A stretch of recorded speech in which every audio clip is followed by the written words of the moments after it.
May 1692. The courthouse in Salem town breathes people in and holds them. Judges in dark coats take their seats as if taking possession. Clerks arrange parchment and sand. Constables check irons with the carefulness of men who know their tools are arguments. Ministers stand near the edges, important and uneasy, ready to advise if asked, and to be blamed if not. The afflicted arrive, pale and watchful, the way veterans of a storm approach a shoreline, knowing both the danger and the attention it commands. This new court has been called to hear and determine, and its very title sounds like a promise that the invisible can be rendered into sentences with numbers of words in them. The doors close, the hum of the street fades.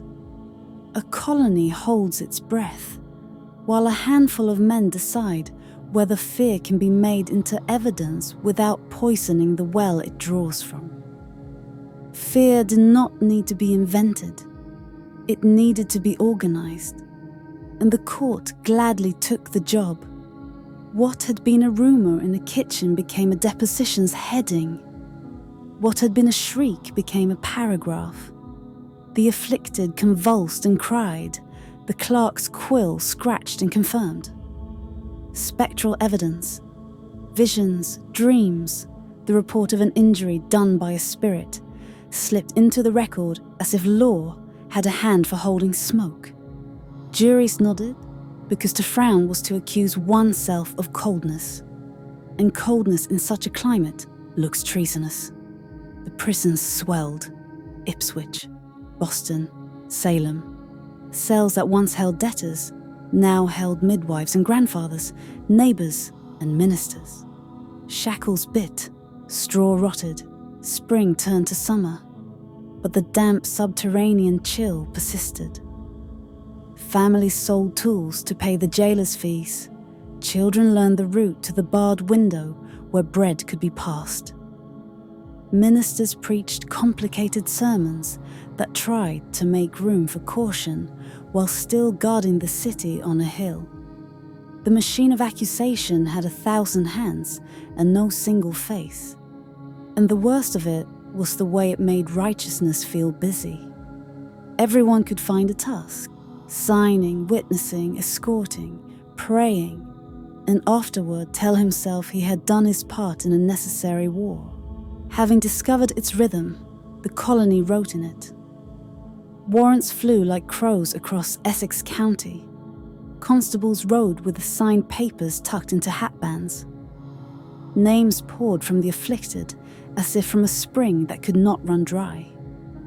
Rebecca Nurse, Martha Carrier, George Burroughs, John Proctor, Martha Corey, Susanna Martin. Kitchen doors opened to a dawn of ropes and apologies.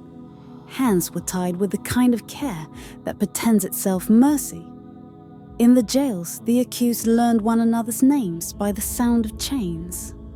Some prayed aloud, some would not speak at all.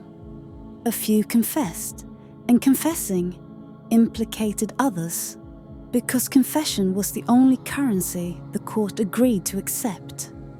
Old men coughed in straw. Women nursed infants through grates. Children asked whether specters could slip between iron bars and which psalm worked best against them. Each arrest produced 2 more accusations, like a dark arithmetic written across the county's face. By late summer, the jailers complained of cost. The sheriff requisitioned more irons. Sailors on the road to the harbour remarked that the ship seemed freer than the land. The flood was not water. It was paper and hoofbeats and footsteps at midnight. And in the surge, the village's old grievances rode like debris in a freshet, striking whatever they struck and moving on. Giles Corey was 80 and stubborn, an oak that had withstood many winters. When the indictment was read, he refused to plead. The law had a ritual prepared for such refusal. Peine forte et dure, strong and hard punishment, weight made into argument. In the field near the jail, they laid him down with a plank above and below, and set stones gently at first, then less gently. The sheriff asked the ritual question. Corey answered with a ritual of his own. Silence, then. More weight. The words have been read 100 ways. Defiance with a saint's polish. Calculation preserving his land for heirs. The last card of a gambler who knows that all hands end. But no reading erases the human cost. Ribs yielded. Breath shortened. Men who had come to help turned their faces to the horizon as if the sky could absolve them. A minister prayed, and the prayer sounded like the thinnest rope. The sheriff wiped his brow and told himself that obedience to law is a kind of virtue. When the thing was done, the field felt quieter than before, as if the earth had taken a slow breath and decided to keep it. Corey's death made a crack in the machine. For some it was martyrdom. For others it was proof that stubbornness is its own sin. For many, it was a story that refused to become simple. And simplicity is what panic most desires. June took one life. July and August took many. Rebecca Nurse, 71, devout, beloved, was convicted after a reprieve collapsed under the afflicted girl's insistence. Sarah, good, cursed, and prayed in one breath. George Burroughs, once a minister, stood on the ladder and recited the Lord's Prayer without stumbling, an act witches were said to be unable to perform. And still the rope dropped. Martha Carriere wore the title her accusers gave her, Queen of Hell. Like a badly fitted garment she could not remove. Gallows Hill became a punctuation mark on the calendar, appearing with grotesque regularity at the ends of depositions and committees and whispered consultations. People came not because they loved cruelty, though cruelty always finds an audience, but because absence could be interpreted as sympathy. The air on those days seemed thinner than on others. The sky took on the dull sheen of pewter. When the bodies were cut down, they were denied the comforts of sermon and ceremony. Toward evening, when the crowd thinned, men climbed the hill and stood beside the beam, because to stand is a way of thinking when words fail. In houses below, widows counted coins and found the arithmetic insulting. Children woke from dreams with the shape of the gallows printed on the inside of their eyelids. Doubt had been walking beside the trials from the beginning, but now it began to speak in a voice that could be heard.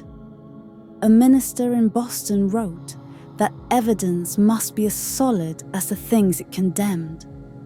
Increase Mather put the matter in the clearest possible terms.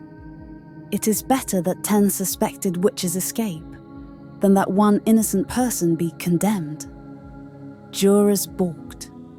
Petitions cramped and careful travelled from hand to hand.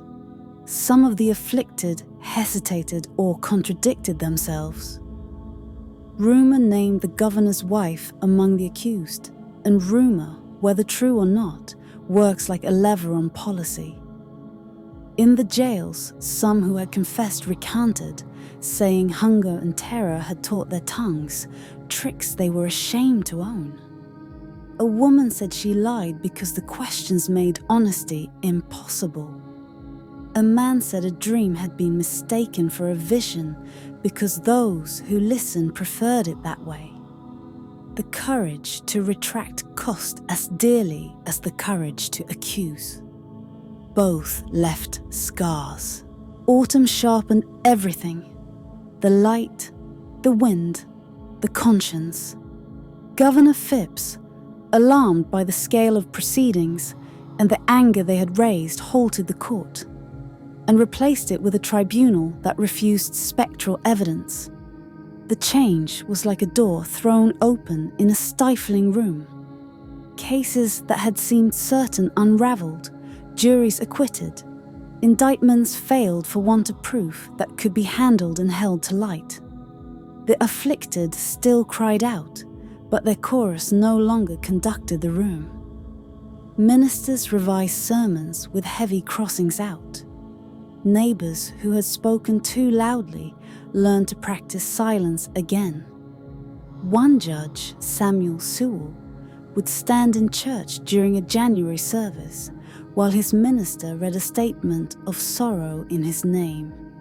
Sewell bowed head, and those who watched him learned something about the price of certainty paid late.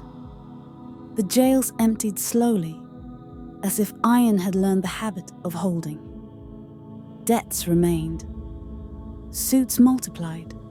Children who had lost mothers learned to call aunts by new names. Years later, the colony voted compensation for some families of the dead, and in 1697, a day of fasting and soul-searching was proclaimed. Sermons that year were heavy with contrition and lighter, a little, on thunder. Memory sorted the story along the usual lines. In some houses, the trials were told as a necessary severity, proof that vigilance is the cost of chosenness. In others, they were spoken of as shame, something that leached into every cup and taught a caution the next generation would translate into law. Depositions were recopied until the ink grew thin. Ballads were sung and then unsung. A printmaker carved the tale with tidy cruelty and sold it in town. The truth, which is messier than wood, refused to fit the frame. Families kept small boxes in which were folded ribbons, letters, and locks of hair, portable archives of grief. And always the hill stood where it had stood, doing what hills do, remembering without speaking. What remains after frenzy ends is never neat. The trials teach how fear recruits law and how piety lends panic a lexicon. They show how ordinary grievances borrow armor from righteousness and march against neighbors who once shared salt and sugar. They show too that reversals are possible, that a community can unlearn its worst lesson, though not without scars. Looking back, we do not find monsters, but people who wanted safety and certainty more than they wanted mercy. The cost is written in 19 graves on a hill, and in one field where stones were piled until breath became a memory.